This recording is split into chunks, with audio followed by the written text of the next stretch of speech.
Yeah, so it's my second day here in Iceland now, but supposedly imimit ko yung kapatid ng classmate ko nung high school kasi magtutour kami around Iceland, but I woke up late today because I partied last night, so I just called it off.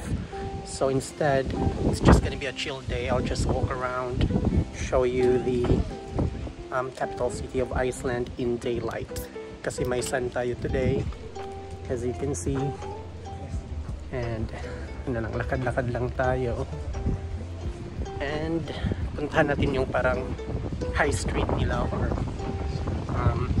shopping area nila dun sa dulo ng city. Pumunta ako dun kahapon, pero masyadong maulan and the shops were closed already because it was like 8 or 9 at night. So today, mag-alas 10 pa lang ng umaga. So medyo chill pa yung Reykjavik kasi tulog yung mga tao kasi ang daming turista and locals na nag-party kagabi. So I'll show you the place around.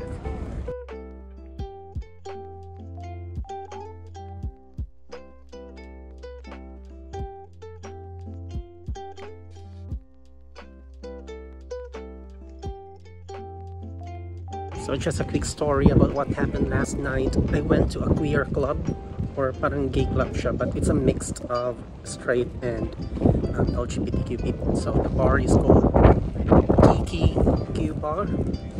So masaya doon, maganda yung music. Medyo maliit lang siya, but ang daming tao kagabi.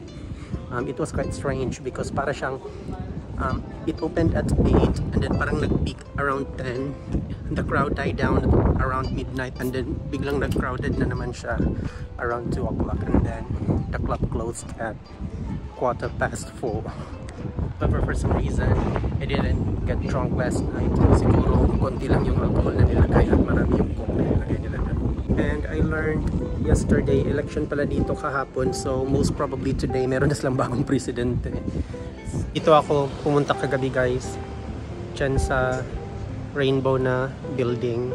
Yan yung Kiki Queer Bar. So pag pumunta kayo dito sa Iceland, make sure to visit that place. So maganda din siya na place to make friends. Marami ding turista na pumupunta dyan, not only gay people or not only straight but mixed.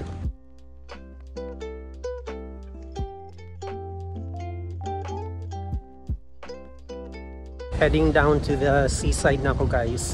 Doon tayo dadaan papuntang shopping area nila kasi maganda yung view doon. And as you can see, maaraw. Medyo malamig but carry naman kasi sanay tayo sa malamig doon sa UK. Yung mga tao dito nagsusuot pa din sila ng jacket, mga winter coats, but I just miss the sun. I just love the sun, so I'll just go around with my t-shirt.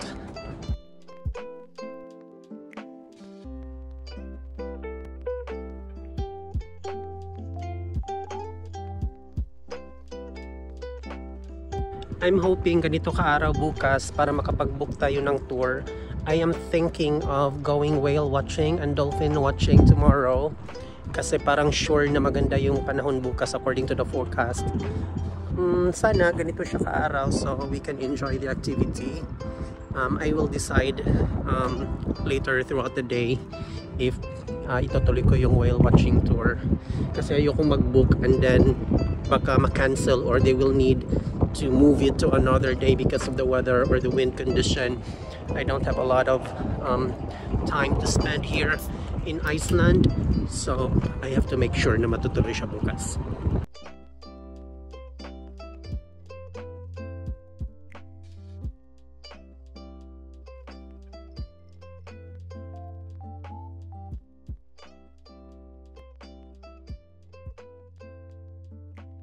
So andun sa kabila yung dagat guys, tawid tayo sa daan para puntahan natin yung dagat and then puntahan natin yung shopping center.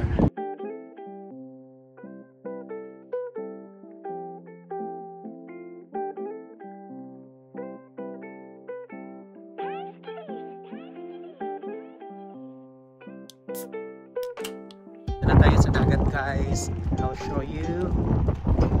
Yan.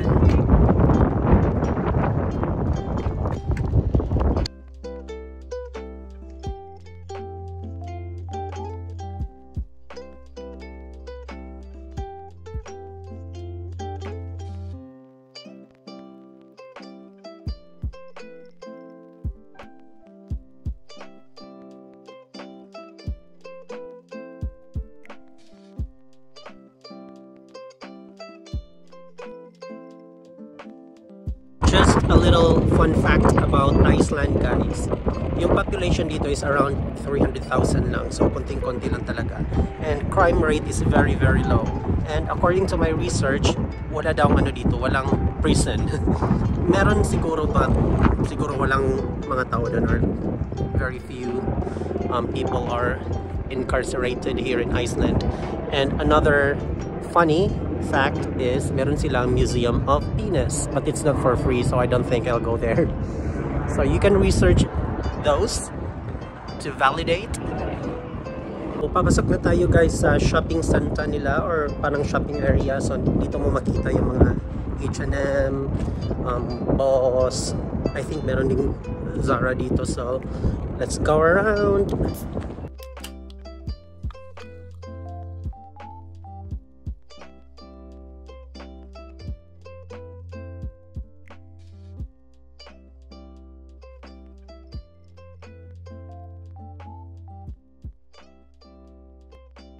Sa Iceland guys, meron silang native language.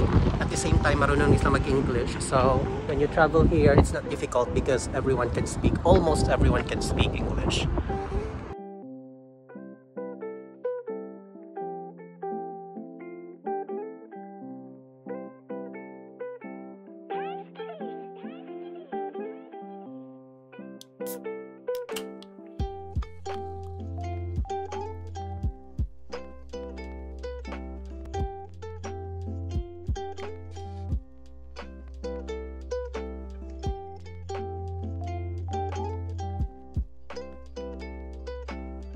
Diyan na yung shopping area nila guys, but iwasan natin kasi wala tayong pera.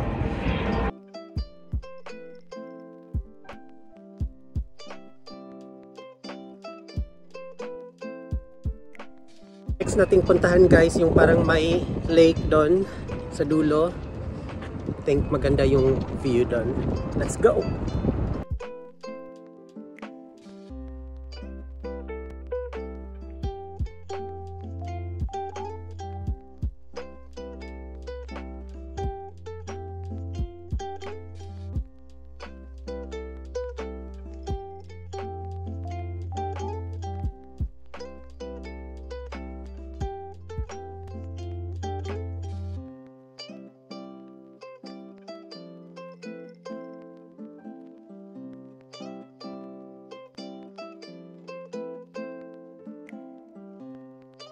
Napaka-relaxing ng lugar dito guys. So tip ko sa inyo, pag gusto nyo masolo yung city, maglakad-lakad kayo ng Sunday kasi walang masyadong tao. Kagabi ang daming turista doon, nagka-clubbing, nagna-nightlife. Ngayon walang masyadong tao kasi probably tulog sila. May mga tao pero yung mga mostly mga matatanda na or mga retired na di-day tour. Pero hindi crowded yung Reykjavik pag Sunday.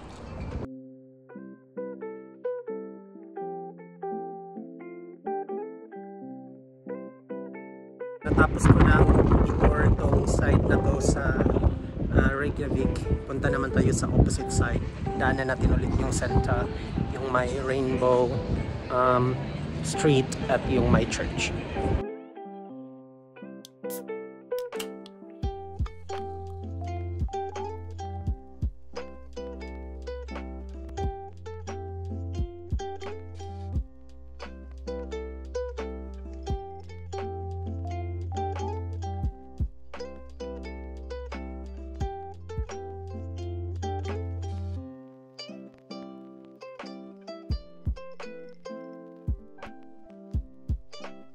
So lakad-lakad ulit tayo guys at nabuno na naman tayo. Nakapag-shopping tayo sa H&M, pero okay lang naman kasi nakasale siya at maganda din yung stock. At advice ko lang din, pag nagsa-souvenir shopping kayo, huwag kayo pupunta sa mga souvenir shops na nakikita nyo, especially sa city center, yung malapit sa Rainbow Street, because super pricey yung mga souvenirs doon. Instead na bibili kayo sa mga souvenir shops, it is much cheaper if bibili kayo sa convenience store tulad ng ginawa ko. So yung magnet na metallic, sa souvenir shops. Parang nasa mga 2,000, 1,500 krona. Medyo mahal siya. But sa convenience store, mura siya. Nasa mga 300 krona lang. Pero habang lilibot-libot ako dito sa Reykjavik, I realized hindi naman talaga mahal yung mga bilihin dito kasi almost the same lang naman siya sa London. Feel mo lang na mahal siya kapag mamahalin talaga na establishments yung pinapasukan mo. But if you go to cheaper shops, cheaper restaurants, you can definitely get ang lamig, super. Anyway, isa din siguro sa factor na we think mahal dito kasi yung krona guys, yung figures niya sobrang laki talaga, like 3,000 a glass of vodka and coke, but in pounds that is just probably 4 or 5 pounds. So parang yung impression natin mahal siya kasi yung figure malaki, but if i-convert mo siya sa currency na familiar ka, hindi naman siya gano'n mahal. Yung breakfast ko, which is similar to a full English breakfast plus mango smoothie, I paid 30 pounds. So almost the same pag nasa London ka. So that's it for now guys. Thank you so much for watching my video and enjoy the rest of this vlog. Bye!